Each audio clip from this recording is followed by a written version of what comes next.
मुजस्सम शफ़ी मुअज़्ज़म आक़ाए कुल ख़त्म रसूल दाना सुबुल अहमद मुज्तबा जनाब हज़रत मुहम्मद मुस्तफ़ा सल्लल्लाहु ताला अलैहि वसल्लम की ज़ाते वाला सिफ़ात के लिए हम्दो सलात के बाद आज की ये महफ़िल मुबारका जो सय्यदना इमाम हुसैन रदी अल्लाह ताला अन्हु की बारगाह इज़्ज़त व अज़मत में अक़ीदतों का ख़िराज पेश करने के लिए इनेकाद पज़ीर है। अल्लाह ताला कोशिश करने वालों की कोशिश को अपनी बारगाह में कबूल फ़रमाए। इस महफ़िल को अक़ायद की पुख्तगी, आमाल की दुरुस्तगी और हमारे गुनाहों की माफ़ी का ज़रिया बनाए। बड़ा ख़ूबसूरत एहतमाम करते हैं सारे लोग मिलजुल के, और हमारे बुज़ुर्ग जो विसाल कर गए मोहम्मद मुनीर साहब, उनके लिए आप सब दुआ फ़रमाएँ। अल्लाह ताला उनकी कब्र पे अपनी रहमत का नुज़ूल फ़रमाए। दोस्तों, इंसान की ज़िंदगी नफ़ा बख्श उस वक़्त होती है जब वो अल्लाह ताला के अहकामात पर अमल करता है। खूबसूरत आदमी, पढ़ा लिखा आदमी, समझदार आदमी, ज़मींदार आदमी, जायदाद वाला, वो कामयाब उस वक़्त होता है जब वो अल्लाह रसूल की बारगाह में मकबूल होता है जल्ल शानुहु व सल्लल्लाहु ताला अलैहि वसल्लम। अपना अपना मेयार हर इंसान ने बनाया होता है कामयाबी का। कुछ लोगों का ख्याल ये होता है कि बच्चे मेरे पढ़ गए, अपनी अपनी जगह पे सेट हो गए, मैं अब बड़े सुकून में हूँ। कुछ की राय ये होती है कि मैंने सब बच्चे बच्चियों का ब्याह कर दिया है, घर मेरा बन गया है, अब मैं बड़े आराम में हूँ, करार में हूँ, सुकून में हूँ। तो अपनी अपनी राय होती है, लेकिन हकीकत वो है, असल वो है जिसे अल्लाह के कुरान ने बयान किया। अल्लाह करीम ने फरमाया वल अस्र, ए महबूब अलैहिस्सलाम, हमें आपके ज़माना मुबारका की कसम हो, इन्नल इंसान लफ़ी खुस्र, फरमाया बेशक इंसान खसारे में, नुकसान में। वो अपने तई कोई दावा कर लेता है। आप देखते हैं कि बहुत सारे लोगों के दावे अपने अपने होते हैं ना। किसी भी तालिब इल्म से आप पूछें पेपर दे के आए तो पेपर कैसा हुआ है, तो क्या कहता है? बोलिए। जब कैंडिडेट इलेक्शन लड़ते हैं तो रात को जब वो सोते हैं तो सारे जीत के ही सोते हैं। उनको सब यही कहते हैं कि लोग सारे तेरे साथ ही हैं। हालात, ये जितने बादशाह हुक्मरान होते हैं, इनके बिगड़ने की बुनियादी वजह होती है कि ये खुश फहमियों में मुब्तला होते हैं। हम में से भी ढेर सारे लोग हैं जो खुश फहमियों में मुब्तला हैं। कुछ कहते हैं जनाब हमारी निस्बत बड़ी तगड़ी है। भाई, निस्बत तो इमाम हुसैन से तगड़ी तो किसी की नहीं ना। तो सारी रात नमाज पढ़ते थे, रोज़े रखते थे, अल्लाह को याद करते थे। आप खाली निस्बत पर बैठ कर अमल छोड़ जाएं तो ये कैसे मुमकिन है? तो अपने अपने तई लोगों ने मेयार कामयाबी के कायम कर लिए हैं। अल्लाह फरमाता है कि महबूब मुझे कसम हो ज़माने की, इंसान नुकसान में, ये दिन ब दिन जो वक्त गुजार रहा है तो इसका नुकसान, इसका खसारा, इसका घाटा बढ़ता जा रहा है। रोज नुकसान में। कितना कितना उम्र का हिस्सा लोगों ने ज़ाया कर दिया। कितने कितने बेहतरीन लोग थे, लेकिन रोजी रोटी के पीछे वक्त सारा बर्बाद हो गया। ये रिज़्क़े हलाल के लिए दौड़ धूप हो वो तो बड़ी बात है, लेकिन तकब्बुर के लिए और ख्वाहिशात, बेजा ख्वाहिशात की तकमील के लिए, एक दूसरे से आगे बढ़ने के लिए बड़ा वक्त ज़ाया किया लोगों ने। अच्छा, कोई भी नहीं जीता, ख़ानदानों में भी कोई नहीं जीता, बरादरियों में भी कोई नहीं जीता, पर लड़ाई सारी ज़िंदगी की है। मैंने आगे गुजरना, मैंने आगे, हालांकि कोई किसी को जीतने देता ही नहीं। तो अपने अपने तई लोगों ने मेयार कायम किए कामयाबी के। अल्लाह फरमाते हैं बेशक इंसान नुकसान में है, लेकिन जिसमें चार खूबियां पाई जाएं, इधर देखो मेरी तरफ, जिसमें चार खूबियां पाई जाएं, अल्लाह का कुरान कहता है वो बंदा कामयाब हो जाता है। चार खूबियां उसके अंदर हो। कौन कौन सी? इल्लल्लज़ीना आमनू, सब नुकसान में नहीं सिवाय उन लोगों के जो ईमान लाए। सबसे पहले क्या करे? ईमान हो उसके पास, मजबूत ईमान, वामिलुस सालिहात, और ईमान भी लाए और नेक काम भी करे। और सिर्फ नेक काम ना करे, वातवासौ बिल हक, लोगों को हक बात की नसीहत भी करे। और जाहिर है सच बोलेगा, हक बोलेगा तो बड़े लोगों के मुफादात को ठेस पहुंचेगी, कुछ लोगों को तकलीफ भी होगी। तो अब जब तकलीफ होगी तो फिर मुसीबत भी आएगी। तो अगर हक बात कहनी है तो फिर क्या करे? वतवासौ बिस्सब्र, पर एक दूसरे को सब्र की भी वसीयत करे। चार चीजें पाई जाएं: ईमान, आमाल सालेहा, हक की नसीहत, उस रास्ते में आने वाली तकलीफ पर सब्र। अगर ये चार चीजें मुयस्सर आती हैं तो अल्लाह का कुरान कहता है बंदा कामयाब है।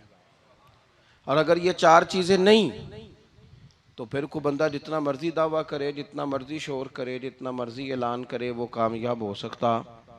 सबसे पहले तो अपना ईमान पक्का करें। ये जो कच्ची पक्की बातें करते हैं ना लोग, भाई मुसलमान जो होता है ना, मुसलमान वो लवारस नहीं होता, वो वारस वाला होता है। उसका रब हर वक्त अपनी रहमत से उसकी हिफाजत करता है। मुसलमान हर वक्त नबी पाक अलैहिस्सलाम के निगाह करम में रहता है। इसे कमज़ोर बातें नहीं करनी चाहिए कि मेरे को पीछे चढ़ गया तो पता नहीं क्या हो जाएगा, बरादरी मुखालफ हो गई तो पता नहीं क्या हो जाएगा, सच बोल दूंगा तो लोग पता नहीं मुझे मार देंगे। ऐसा हो नहीं सकता। छुरी हजरत इब्राहिम चलाएं भी ना तो हजरत इस्माइल के हलक पे चलना उसने तब भी है जब अल्लाह हुक्म करेगा। तो अल्लाह की हिकमत होगी, हिकमत इलाही होती है तो कोई काम होता है, वरना होता। तो अपनी तबीयत में मजबूत ईमान, तवक्कुल, अल्लाह पे भरोसा, मजबूती अफकार की, कच्ची बातें नहीं। जो लोग कमजोर ज़हन रखते हैं सारी जिंदगी फैसला ही नहीं होता, कोई डरते रहते हैं, सहमे सहमे वक्त गुजारते हैं। अपने आप को फिक्री, ये जो ईमान होता है ये बंदे को ताकतवर करता है, बंदा मजबूत हो जाता है। मुझे बताइए ना, जब ईमान पक्का हो के रोजी देने वाला अल्लाह है तो फिर बंदा किसी मालदार आदमी के पीछे कभी भागता है? कभी किसी बड़े आदमी से डरता है? जब उसे पता हो कि इज्जत और जिल्लत अल्लाह के दस्ते कुदरत में है, फिर वो सियासतें, साजिशें, ये काम करता है।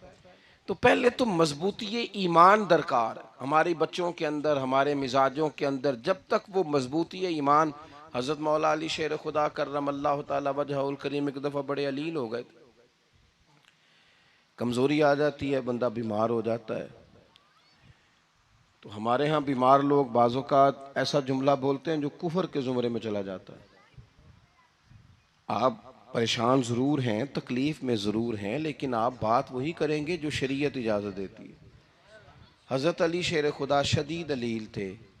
एक सहाबी तीमारदारी करने गए तो हज़रत मौला अली का चेहरा देख के परेशान हो गए, कहने लगे आप तो बड़े सख्त अलील हैं, अल्लाह खैर करे, अल्लाह ताला आपको सेहत दे। तो हज़रत अली कहने लगे तो फिक्र न कर, मुझे इस बीमारी से कुछ भी नहीं होगा।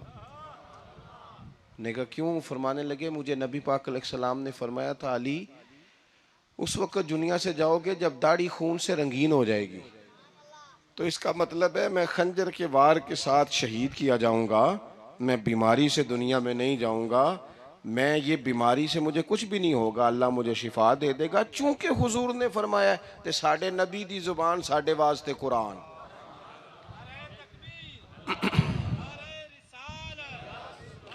तो सबसे पहले तो अपने ईमान के अंदर, तवक्कुल के अंदर मजबूती पैदा करें। मुसलमान देखो ना, नमाज पढ़ने से रोजी में बरकत होती है कि नहीं? वैसे जो चुप है उनकी भी होती है कि नहीं? नमाज पढ़ने से रोजी में बरकत है। तो फिर इसका मतलब ये है कि जब टाइम आए ना नमाज का, तो गाहक जितने मर्जी खड़े हों फिर दुकान बंद करनी चाहिए, फिर नमाज पढ़नी चाहिए, क्योंकि रोजी तो अल्लाह ने देनी है, गाहकों ने तो देनी। तो सबसे पहले ज़रूरी है मजबूती ईमान।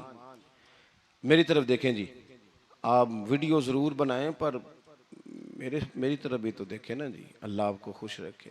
मोबाइल अल्लाह तो महंगे महंगे देवे, पर सारी दिहाड़ी ये काम तो नहीं ना करूँ। आप बनाएं ज़रूर, मैं वीडियो बनाने से मना नहीं करता, सारे बनाएं बेशक, पर देखें मेरी तरफ, मेरी बात पर गौर करें। दोस्तों, मजबूती ईमान, तवक्कुल, अल्लाह की ज़ात पर भरोसा। आप कभी मैदान करबला का पूरा नक्शा अपने सामने रखें ना, पूरा नक्शा। दो चीज़ें हैं, इमाम हुसैन को नजर आ रहा है अब शहादत हो जाएगी, इतनी बड़ी फौज आई है, खुदा की हिकमत के तकाजे समझ में आ रहे हैं, हालात क्या होंगे समझ आ रही, पर एक लम्हे के लिए भी उनका तवक्कुल कमजोर नहीं हुआ। अपने रब पर जो मजबूत भरोसा है, मजबूत। सैयदा तैयबा ताहिरा हजरत फातिमा ज़हरा रदी अल्लाह ताला अन्हा ना ऊंट के बालों की बनी हुई चादर ओढ़कर चक्की पीस रही थी। यहाँ बीबियाँ बड़ा रोती हैं, गरीबी बड़ी है, बड़ी गरीबी है। हालांकि अब कौन बंदा पेबंद वाले कपड़े पहनता है जी, दौर ही गुजर गया। अब तो बड़ी मुश्किल से वो लोग मिलते हैं जो जूता टूट जाए तो गांठ के पहने, वरना तो नए जूते आ जाते हैं। हजरत सैयदा पाक ऊंट के बालों की बनी हुई चादर ओढ़ के चक्की पीस रही थी। तो नबी पाक सल्लल्लाहु अलैहि वसल्लम ने देखा, आंखों में आंसू जरूर आए, पर महबूब ने फरमाया, फातिमा दुनिया में थोड़ी सी तकलीफ बर्दाश्त करो, क़यामत की सारी इज्जतें अल्लाह आपको ही अता फरमाएगा। तो तवक्कुल की मजबूती, अल्लाह की ज़ात पर भरोसा, अपने रब करीम के साथ उम्मीदों का वाबस्ता करना, इससे मजबूती आएगी। दूसरा फरमाया, वामिलु सालिहात, बेहतरीन अमल किया जाए जिंदगी में, नेक अमाल किए जाए, वक्त जाया ना किया जाए, हर वक्त कोई ना कोई काम बंदा करता रहे। यहाँ बहुत सारे लोग हैं जिनको लोग नेक कहना शुरू कर देते हैं ना, वो समझ लेते हैं शायद हम सच्ची मुची नेक हैं। लोग जो कहते हैं हजरत साहब किबला, पीर साहब किबला, मैं ये तालिब इल्मों को, दोस्तों को, बल्कि अपने आप को भी कई दफ़ा कहता रहता हूँ, अपने आप को समझाता हूँ कि ये लोग तुझे कह रहे हैं हजरत साहब, ये तो रात को तो अपने आप से पूछना, अपने रब से पूछ। कभी मौका मिले तो अपनी गिरेबान में झांक, गौर करके तेरी कैफियत क्या है, तन्हाई में तेरा दिल अल्लाह से जुड़ता है कि नहीं, इबादत में दिल लगता है कि नहीं, खुदा का खौफ दिल में रहता है कि नहीं, गरीब की मोहब्बत, अजीजों कुर्बत वालों का एहसास तबीयत में मौजूद रहता है कि नहीं। वैसे तो मेरा मतलब है, लोग कह देते हैं हाजी साहब आप बड़े सखी हैं, तो इससे तो नहीं ना बंदे ने सखी होना। सखी तो तब होना है जब अल्लाह की बारगाह में मकबूल होगा। आमाले सालेहा, नेक काम, और वो करता रहे बंदा, कोई भी काम उसे नेकी का मिल जाए ना। देखो नबी पाक सल्लल्लाहु ताला अलैहि वसल्लम ने फरमाया, नेकी को कभी हकीर नहीं समझना, कभी हिकारत से नहीं नेकी करनी कि ये बड़ी छोटी है तो मैं इसको करूं। अब फरमाया कभी हकीर ना समझना, नेकी का काम जो भी मिले कर देना। फरमाया अगर भाई से मुस्कुरा के मिलोगे भी ना, तो इस पर भी अल्लाह तुम्हें सदके का सवाब अता करेगा। हम तो उस दिन से के मानने वाले हैं जो कहते हैं तू गली से रोड़ा उठा दे, कांटा उठा दे, किसी की तकलीफ दूर कर दे, किसी पर गुंजाइश कर दे, किसी के लिए आसानी कर दे, जो भी खैर का काम मुयस्सर आए पूरे दिन में उसे छोड़े नहीं। सुबह घर से निकले, वो एक सहाबी थे, गालिबन ताबी थे, तो बाजार जाते अपने गुलाम के साथ, तो सारा बाजार घूम के वापस आ गए। खादिम ने कहा जनाब को ना कोई खरीदा ना कुछ बेचा, तो आप सारा बाजार घूम के आ गए। फरमाने लगे तेरा क्या ख्याल है, मैंने कुछ भी नहीं किया।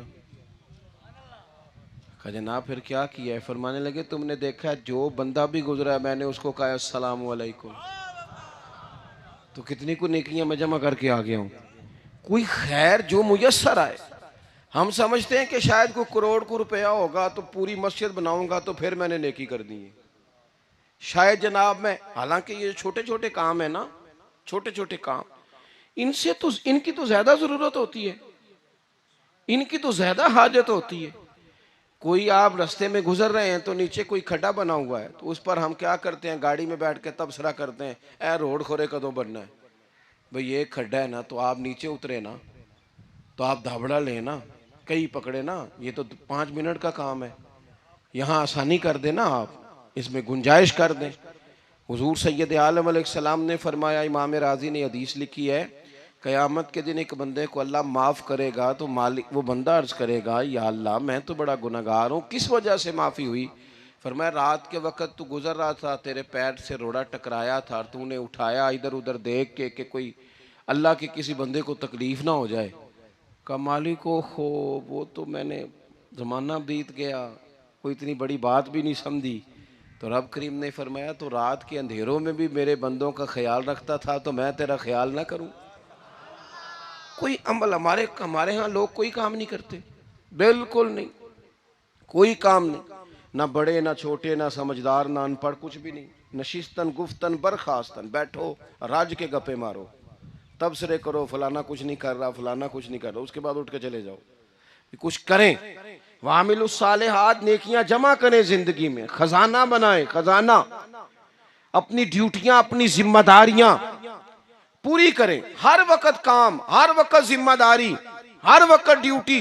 देखिए ना इमाम हसन और हुसैन, इनकी आप कभी जिंदगी का मुताला करें, फर्ज नमाज के अलावा 100 रकत नमाज नफल रोज पढ़नी है, पता करना है गरीब कहाँ कहाँ हैं, उनका ख्याल रखना है, और नीरे पैसे नहीं देने। हमारे लोग गरीबों को पैसे जरूर देते हैं, इज्जत नहीं देते, उनको 4 पैसे की मदद जरूर कर देते हैं, पर इज्जत नफ्स का ख्याल नहीं रखते। इमाम ज़ैनुल आबिदीन रदी अल्लाह ताला अन्हु फरमाते हैं, गुजर रहे थे, आप देखें ना, इमाम गजाली हदीस लाए हैं कि बंदा और कुछ ना करे, किसी मोमिन का दिल राजी कर दे तो अल्लाह 60 साल की नफली इबादत का सवाब अता करता है। दिल बदस्तावर के हज अकबर अस्त, अज हजारा का यक दिल बेहतर अस्त। किसी का दिल खुश कर देना, उसको राहत दे देना, उसको करार दे देना, उसके लिए कोई ऐसा सामान कर देना कि बंदा मुतमईन हो जाए, सुकून हो जाए। ये हमारे यहाँ जो लोग होते हैं ना, सरकारी मुलाजिमीन, ड्यूटियों वाले, इनकी तबीयतों में तलखी होती है। ये अगर सिर्फ प्यार करने लग जाए ना, से वाबस्ता लोग मेरे अहबाब में से हैं, तो मैं उनसे कहता हूँ कि शिफा तो अल्लाह ने देनी है, चलो तुम दुआई तो हंस के दिया करो ना, तुम आने वाले की बात तो तवज्जो से सुनो।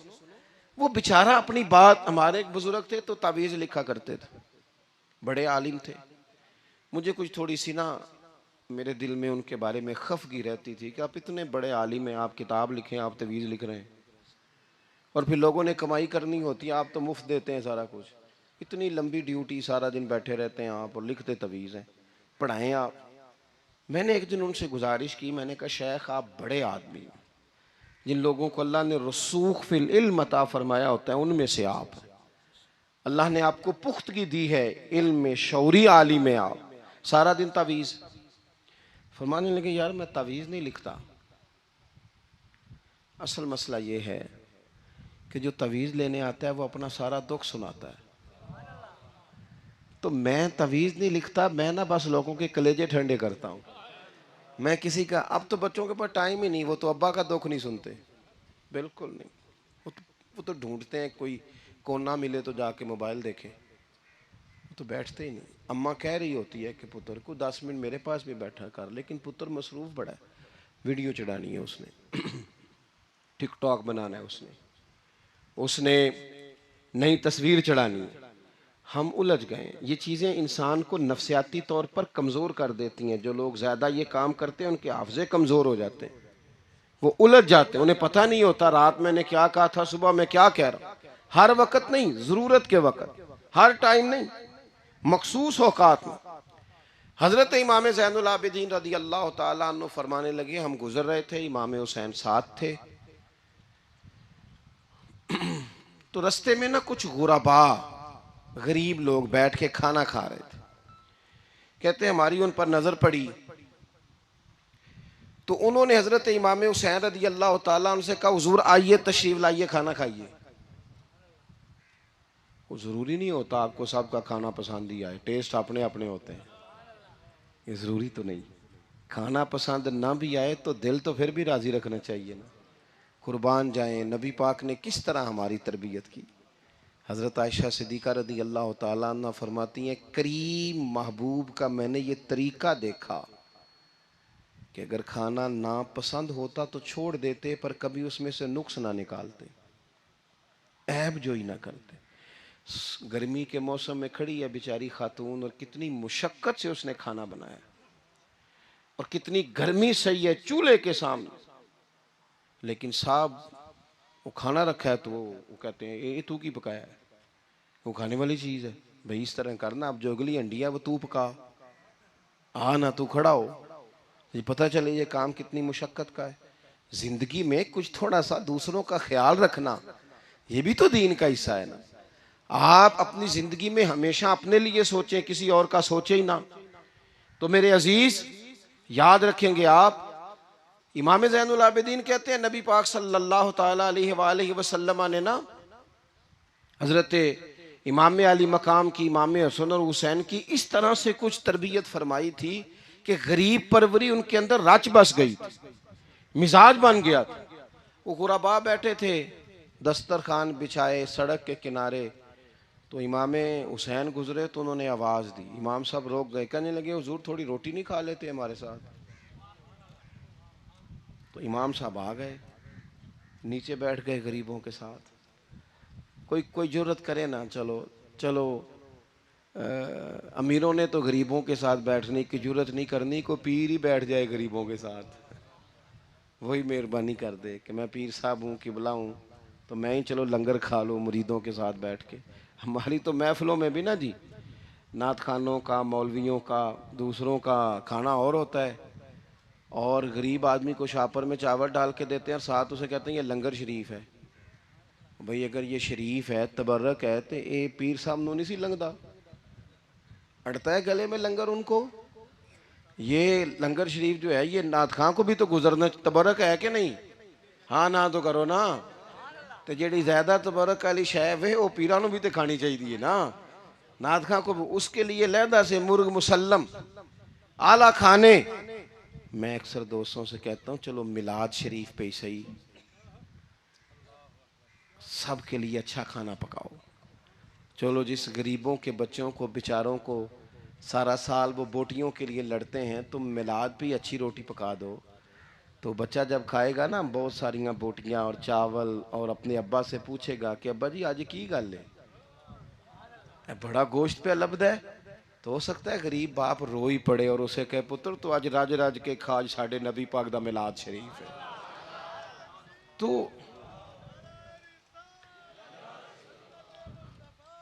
तो इमाम हुसैन रदी अल्लाह ताला अन्हु ना आके गरीबों के बीच बैठ गए जमीन पे। उन्होंने कहा खाइए, तो वो जिस तरह वो खा रहे थे ना सादे बर्तनों में, सादे, इमाम हुसैन खाना खाने लग गए।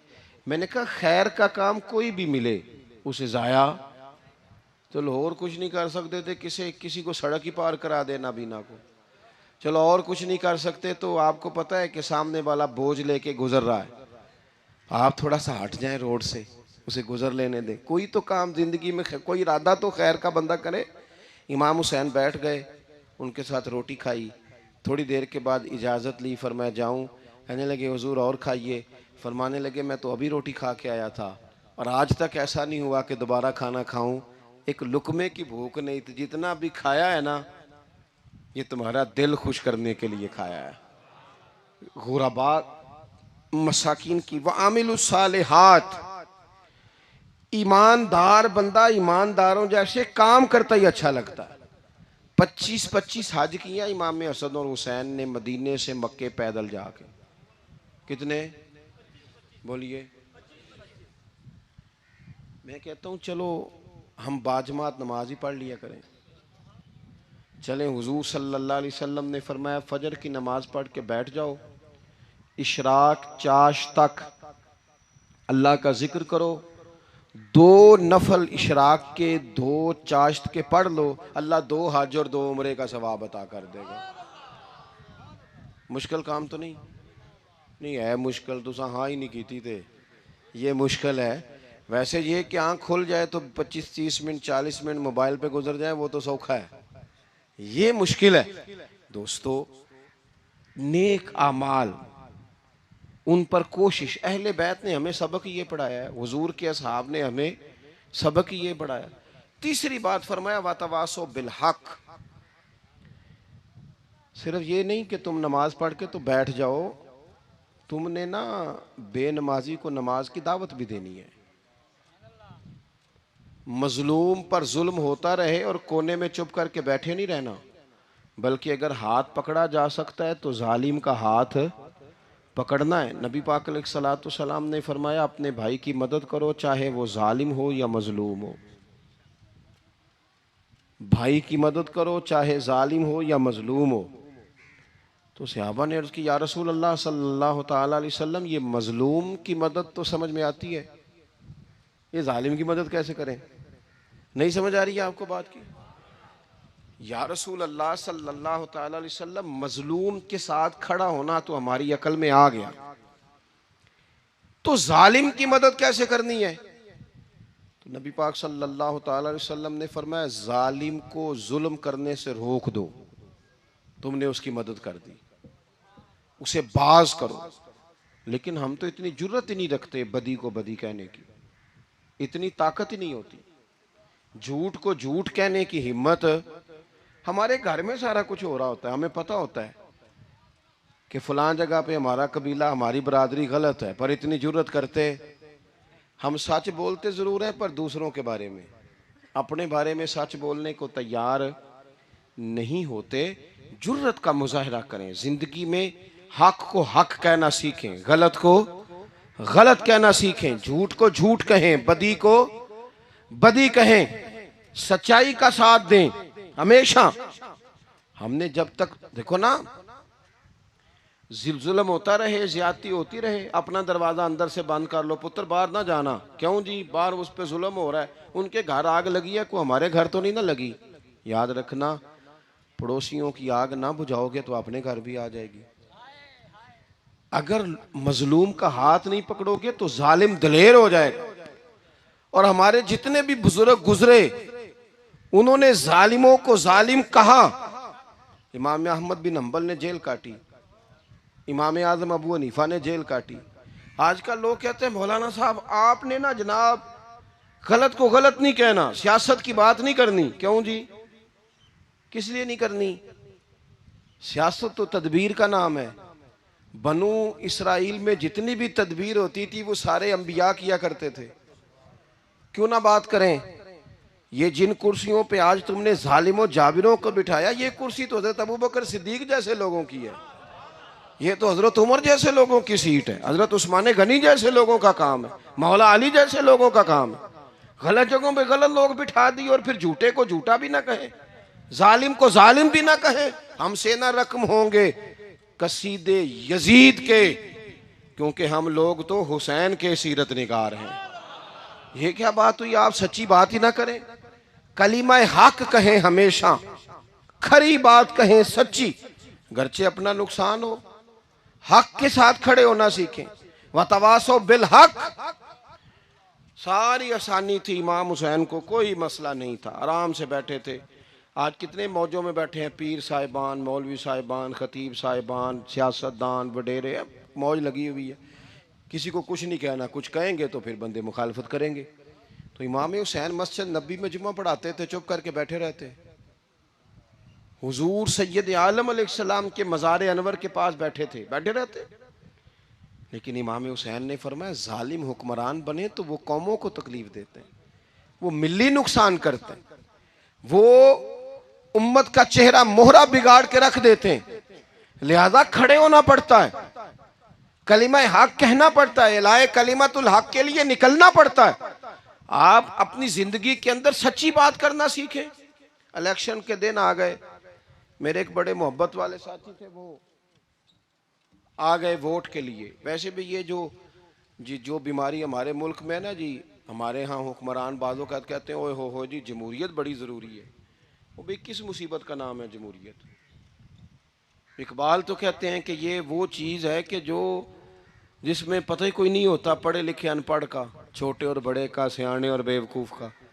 जमहूरियत वो तर्ज हुकूमत है कि जिसमें बंदों को गिना करते हैं, तोला नहीं करते रहते हो हर वक्त। कौम को उसका हक मिलना चाहिए, गरीब की मदद होनी चाहिए, इंसाफ मिलना चाहिए। बाकी ये तुम्हारी कहानियां हैं डिक्टेटरशिप और जमहूरियत, और हमें तुम्हारी समझ भी नहीं आती। हर डिक्टेटर के साथ होते हो, बातें जमहूरियत की करते हो, जहां तुम्हारा दिल करता खड़े रहते हो। हमें तो कोई उससे गरज नहीं, काम होना चाहिए। बल्कि जो लोग कुव्वत नाफजा रखते हैं उन्हें समझना चाहिए कि मुल्क की भाग दौड़ हमेशा मजबूत हाथों में रहे, और वो इस तरह का निज़ाम वज़ा करें, मिल बैठे सारे इदारे, कि गरीब की सुनी जाए। वो मुझे बड़ी अच्छी तरह याद है, जब वो एक हुकूमत ख़त्म हुई और जो एक फ़ौजी रह के गए थे 11 साल, उनकी हुकूमत आई, तो मैं बाहर निकला तो एक बुज़ुर्ग थे, वो सुबह सुबह नाश्ता बेचा करते थे हमारे इलाके में, चावल और चने वने। तो मैंने उनसे कहा, बुजुर्गो पता लगा जी रात की हुकूमत बदल गई है। तो फरमान लगे, पुत्र जेड़ा मर्जी भी आ जाए, मैं तो यार चौल बेच के रोटी खानी है, हमें तो इनसे गरज ही नहीं। अल्लाह जाने कौन आया कौन गया, तो खेल तमाशा बनाया हुआ है। तो झूठे को झूठा कहे। मेरे एक दोस्त हैं, इलेक्शन लड़ते हैं, मुझे एक दफ़ा आके कहने लगे, आपने कभी वोट नहीं डाला, इस दफ़ा ज़रूर डाले। मैंने कहा नहीं डालता मैं। कहने लगे वोट कौम की अमानत है। तो मैंने कहा अमानत किसी बेईमान को दे दूं? अमानत तो अमानतदार को दी जाती। नहीं समझे आप बात?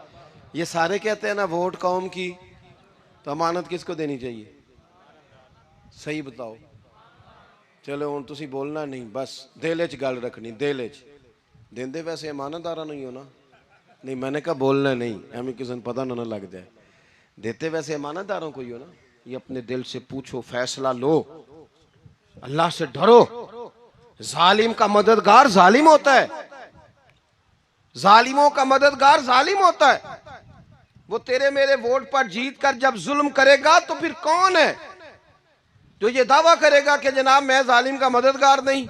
सोचो समझो गौर करो। अजीज भाई, इमाम हुसैन रदी अल्लाह तआला अन्हु ने फरमाया, सच को सच कहेंगे, झूठ को झूठ कहेंगे। ये नहीं हो सकता कि जनाब जुल्म होता रहे और चुप रहे। और ये सबक कहां से पढ़ा उन्होंने? मौला अली शेर खुदा से। हम तो अपने बच्चों को कहते हैं ना, बाहर जुल्म हो रहा है, तू पुत्र तू ना बाहर जाना, हमारी नहीं लड़ाई। लेकिन जब हज़रत उस्मान गनी रदी अल्लाह तआला अन्हु पर बलवाइयों ने हमला किया ना, तो चूंकि हज़रत उस्मान गनी खालू थे इमाम हसन और हुसैन के, हज़रत उस्मान खालू हैं, सगे खालू हैं, तो हज़रत मौला अली शेर खुदा ने ये नहीं कहा कि पुत्र इतने बंदे आ गए हैं, तलवारें हैं, मुआसरा है, बाहर ना निकलना। बल्कि हज़रत मौला अली ने खुद अपने दोनों बेटों को तलवारें पकड़ाईं और हज़रत उस्मान गनी के दरवाजे पे खड़ा करके कहा, पुत्र ख्याल रखना, तुम्हारे होते हुए कोई भी शख्स हज़रत उस्मान गनी का दरवाज़ा ना क्रॉस कर पाए। खुद अपने बच्चों, हर जंग में हज़रत अली साथ लेके जाते थे। हम तो बच्चों को दलेरी सिखाते ही नहीं, बुज़दिल। और कुछ हमें बाबे मिल गए, वो कहते हैं मुंडे नू साया है। मैं क्या बाबे नू आप साया है, इनू भी करो दम कराओ, इसको नजरी साया आता। कैसे नादानों से पाला पड़ गया।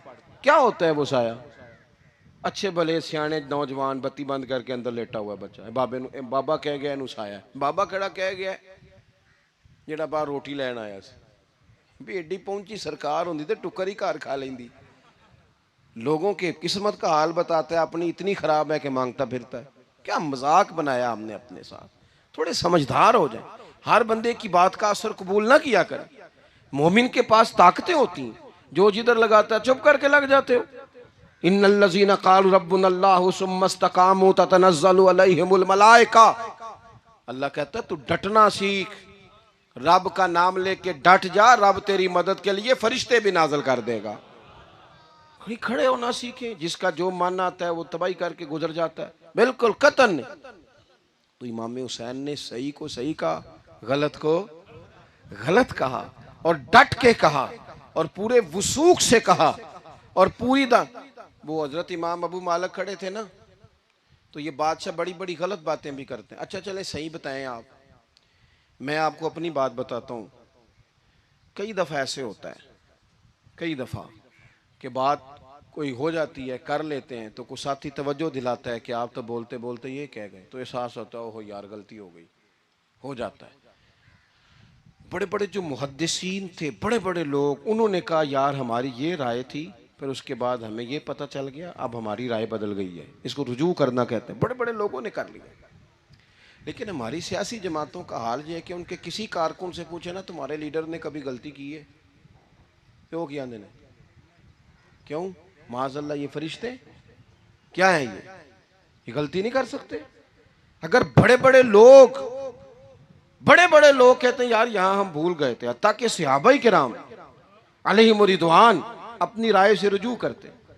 यहां क्या हाल हो गया? किस चक्कर में हम पड़ गए? जमातों को बुत ना बनाओ, वो जमाते रहने दो, अगरचे बुत हैं जमात की आस्तीनों में, पर मुझे हुक्म अज़ां ला इलाहा इल्लल्लाह। तो सच को सच, झूठ को झूठ। हजरत इमाम अबू मालिक खड़े थे तो हारून रशीद बादशाह था। कुछ बड़े खुशामदी लोग होते हैं, नहीं जी नहीं सरकार आपकी तो क्या बात है, क्यों जी इतनी तारीफें क्यों कर रहे हो? कहते हैं इसने खर्चा किया, मस्जिद बनवा के दी है, ये जनाब चंदे देता है। ओ खुदा के बंदो, चंदा देने का मतलब ये जो मर्जी कहा जाए। हजरत इमाम मालिक हारून रशीद के बड़े बादशाह के दरबार में खड़े थे, किसी बड़े के, हारून रशीद था या कोई और था। तो वो ना मक्खी बार बार बादशाह को तंग करती।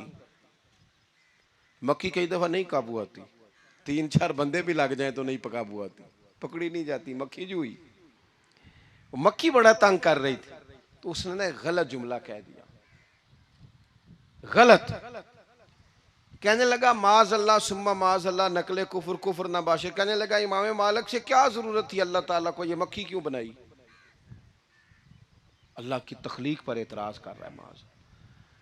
अब खुशामदी को बंदा होता तो कहता जी वो मसला ये है जी, वो असल बात ये है जी, आप बैठें जी, ठंडे दिमाग से समझाता हूँ। लेकिन वो नशे में चूर है ना, तख्त पे बैठा है, सख्त बात कर दी कि क्यों बनाई मक्खी। तो इमाम साहब उठ के खड़े हो गए, हाथ में छड़ी पकड़ी थी, जोर से जमीन पे मारी, फरमाने लगे ये मक्खी ना अल्लाह ने तेरे जैसे लोगों का गुरूर तोड़ने के लिए बनाई है, कि संभाली तो तुमसे मक्खी भी नहीं जाती तो दावे बड़े करते हो। ये तेरे जैसे बंदों का गुरूर तोड़ने को बनाई है। चुप कर गया, कहने लगा हुजूर गलती हो गई थी, आइंदा नहीं करूंगा। तो आप जब झूठ को झूठ कहते हैं और सच को सच कहते हैं, हक की तारीफ करते हैं, बातिल को बयान करते हैं, फिर लोग मुखालफत करते हैं। अब जब लोग मुखालफत करेंगे फिर तकलीफ आएगी, और तकलीफें बड़ी सोहनी होती हैं। जब तकलीफ आए तो रब कहता वातवासो बिस्सब्र, अब एक दूसरे को सब्र की नसीहत करो। ये जब दुख आते हैं ना, दुख बंदे को नरम कर देते हैं, बीमारी नफसानी ख्वाहिशात को ख़त्म कर देती है।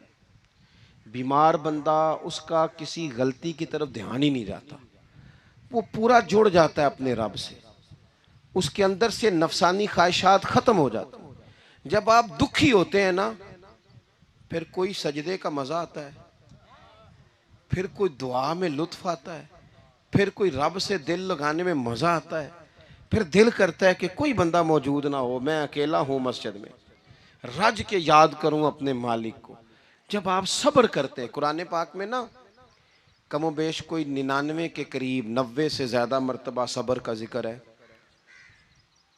और मुहद्दिसीन ने तसरीह की है कि कोई 500 के लगभग हदीस पाक में सब्र का जिक्र है। हौसले से, सब्र से, वतवासो बिस्सब्र, सब्र बंदा करके दिखाए, उसके अंदर हौसला हो, दलेरी हो। हम ना जल्दबाज हो जाते हैं, बाज बुजुर्ग भी नाराज ना हो तो वो भी बड़े जल्दबाज, फटाफट काम होना चाहिए। बाज बच्चे भी, बाज जनाब सियाने लोग, बड़ी जल्दी है। बंदे ने रोजा रखा हुआ ना गर्मियों का, तो असर के वक्त अगर वो बड़ा सौड़ा पड़ जाए ना, तो रोजा फिर खुल जाता है। बोलिए, बड़ी जल्दी है जी, बड़ी टेंशन है जी, बड़ा लग रहा है, तो खुल जाएगा ये कहने से। उसने कब खुलना है?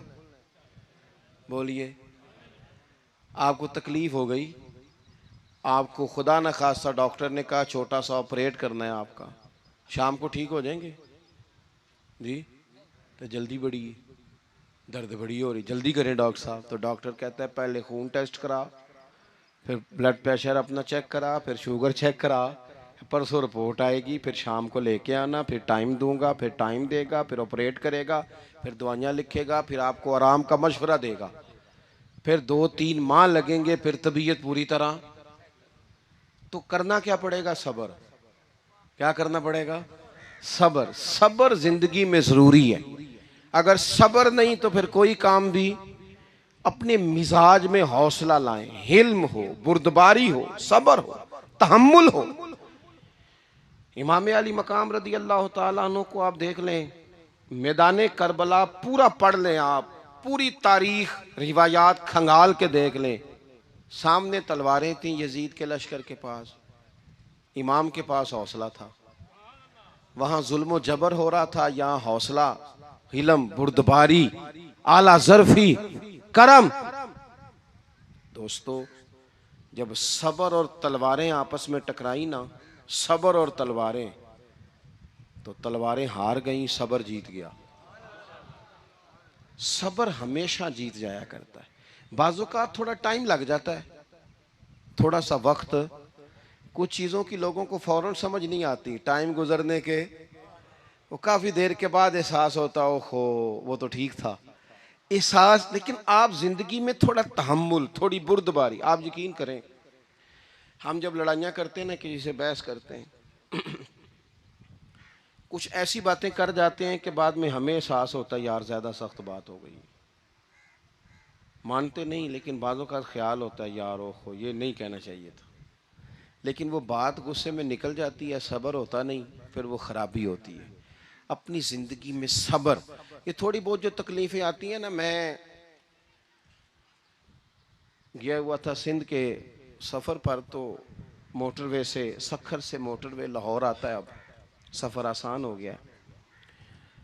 तो मैंने अपने ड्राइवर से कहा, लो मियाँ अब सहूलत हो गई तुम्हें, अब तो सारा मोटरवे लाहौर तक आसान हो गया। तो मुझे कहने लगा, नहीं हज़रत साहब ये मुश्किल है। मैंने कहा जी क्यों? कहने लगे नींद आने लग जाती है। बिल्कुल सीधी सड़क है ना, अगर कोई स्पीड ब्रेकर हो, कोई रक्शे वाला भी आए, कोई रेहड़ी वाला चाचा नाराज भी हो कि वेख के नहीं चलाई जाती, तो बंदा थोड़ा जागता रहता है, थोड़ा ना वो। तो जिंदगी में जो जो रुकावटें आती हैं ना, ये तो बंदे को जगाने के लिए आती। इन्ना माल उसरी युसरन, इन्ना माल उसरी युसरा। एक दफा अगर मुश्किल आए तो अल्लाह दो आसानियां देता है। हम ना घबरा जाते हैं। ये दुख तो बड़े प्यारे होते हैं, ये तो बड़े नफा बख्श होते हैं, ये तो फायदा करते हैं बंदे का। तकलीफें जैसे जैसे जिंदगी में आती हैं, बंदा पालिश होता जाता है। जैसे जैसे मैं अक्सर दोस्तों से कहता हूँ, कभी मुश्किल आ जाए और कोई बंदा साथ ना बंदे के चले, ना रिश्तेदार चले, ना दोस्त चले, ना गली मोहल्ला कोई साथ ना चले, तो हम शिकवे करते हैं। हालांकि शिकवे नहीं करने चाहिए। अगर ये साथ ना कोई भी चले तो बंदे को अकेले लड़ने का हौसला नसीब हो जाता है, उसे फिर हिम्मत मिल जाती है कि ये सफ़र मैंने अकेले तय करना है। तो इमाम अली मकाम की ज़िंदगी, ये सारी चीज़ें, इनको मुलाहिज़ा करेंगे तो चार बातें खुल के सामने आएंगी। पुख्तगी ईमान की, शौक़ अमाले सालेहा का, बात करनी है तो हमेशा हक की करनी है, सामने कोई भी हो कभी झूठ का साथ। और चौथी बात ये कि सब्र, तहम्मुल, हौसला। मैंने कुरान मजीद एक जगह से और तिलावत किया था, वो भी थोड़ी सी बात आपसे अर्ज़ करनी है, फिर मैं बात ख़त्म करने लगा हूँ। ये जो हुजूर के सहाबा और अहले बैत है ना, इनका आपस में बड़ा गहरा रिश्ता है, बड़ा खूब प्यार है इनका। कुछ लोगों की ना दुकान तब चलती है जब वो इनका इख्तलाफ साबित करें, दुकानें तब चलती हैं। क्योंकि नबी पाक सल्लल्लाहु अलैहि वसल्लम ने फरमाया शैतान मायूस हो गया है, अब वो लोगों से बुत परस्ती नहीं करा सकेगा, लेकिन तुम्हें लड़ाएगा। जालिम है कि सहाबा और अहले बैत को लड़ा देते। खुदा के बंदो, तुम्हें पता ही नहीं तुम किन की बात कर रहे हो। पहले अपनी हैसियत देखो, ये लोग कितनी शानों वाले हैं, तुम किन का तज़किरा कर रहे हो। इनके तो नाम लेते वक्त कई दफ़ा डर आता है कि ज़ुबानें भी इस काबिल हैं कि नहीं। कुरान मजीद ने कहा मुहम्मदुर रसूलुल्लाह, मुहम्मद सल्लल्लाहु अलैहि वसल्लम अल्लाह के रसूल हैं, वल्लज़ीना माहू, और जो उनके साथ हैं। ये कुरान पाक के दो जुमले हमेशा याद रखें, तारीख रखें संभाल के लोग अपने पास। कुरान पाक ने दो बातें की, फरमाया अशिद्दाउ अलल कुफ़ार, ये जो हुजूर के साथ हैं ये काफिरों पर सख्त हैं, रुहमाउ बैनहुम, आपस में बड़े मेहरबान हैं। तो जब अल्लाह कहता है आपस में मेहरबान है, नहीं समझ आई बात की आपको? अल्लाह कहता है कि आपस में बोलिए, तो फिर अल्लाह की बात माननी है या किसी लड़ाने वाले की बात माननी है? अल्लाह कहता है ये आपस में। बाकी है राय का इख्तलाफ, तो बाप बेटे का भी हो जाता है, होता है कि नहीं? अब्बा कहता है ये काम कर लें, पुत्र कहता है। हुजूर सहाबा से मशवरा लेते थे, कई दफ़ा नबी पाक ने सहाबा की राय पे अमल किया, तो सहाबा में बहुत सारे मामलात इज्तिहादी हुए, लेकिन उनमें अदावत नहीं थी, ज़ाती रंजिशें नहीं थी, बुग़्ज़ नहीं था, उनके दिल एक दूसरे के हक़ में नरम थे। लिहाजा शरारत जल्दी कबूल करता है बंदे का दिमाग, शरारतें ना कबूल करें। कोशिश करें कि जो इन लोगों की तारीफ़ किताब व सुन्नत में हमारे सामने आती है, हम सिर्फ उसी तारीफ़ पर अमल करें। एक बात सिर्फ सुन लें और मैं अपनी बात को समेटूं, आपको लुत्फ़ आएगा। तमाम सहाबा हुजूर के गिर्द बैठे थे, और जहाँ सब लोग बैठे थे वहाँ जगह ज़रा कम थी। हज़रत सैयदना अबू बकर सिद्दीक़ रज़ी अल्लाह ताला अन्हु बिल्कुल हुजूर के साथ बैठे थे, वो आज भी बिल्कुल ही हुजूर के साथ हैं। क्या मुकद्दर हैं सिद्दीक़ व फारूक के, जिनके घर रहमतों के खजीने में बिल्कुल साथ बैठे थे।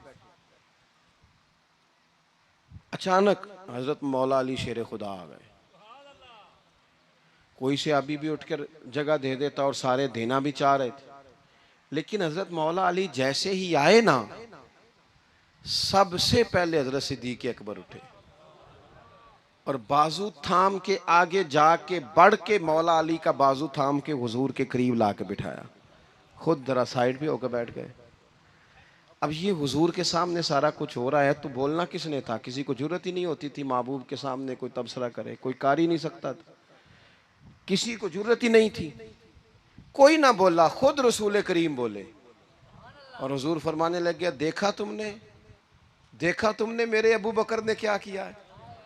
और फिर हुजूर ने जो जुमले कहे वो याद रखने वाले हैं। शेख इस्माइल हक्की ने इसको लिखा है, नबी करीम फरमाने लगे, इज्जत वाला ही किसी को इज्जत दिया करता है, फजल वाले लोग ही दूसरे का फजल समझा करते हैं। तो ये तो साहिब बेइज्जत लोग थे, ये तो एक दूसरे को इज्जतें देते थे। तुम कौन हो जो इज्जतें उतार रहे हो? तुम कौन हो जो इस तरह का लहजा इख्तियार किए हुए हो? तो इन लोगों का आपस में गहरा ताल्लुक, रब, प्यार, मोहब्बतें, खुलूस, वारफ्तगियाँ। तो कभी भी किसी ऐसे शख्स के चक्कर में ना आए जो हमें इन लोगों से लड़ाने की सही करे। अल्लाह ताला की बारगाह में दुआ करता हूँ, जो मैंने कहा है अल्लाह उसे कबूल फरमाए, जहाँ भूल गए हैं अल्लाह दरगुज़र करे। आखिर दावा या अनिल हम्दुलिल्लाह।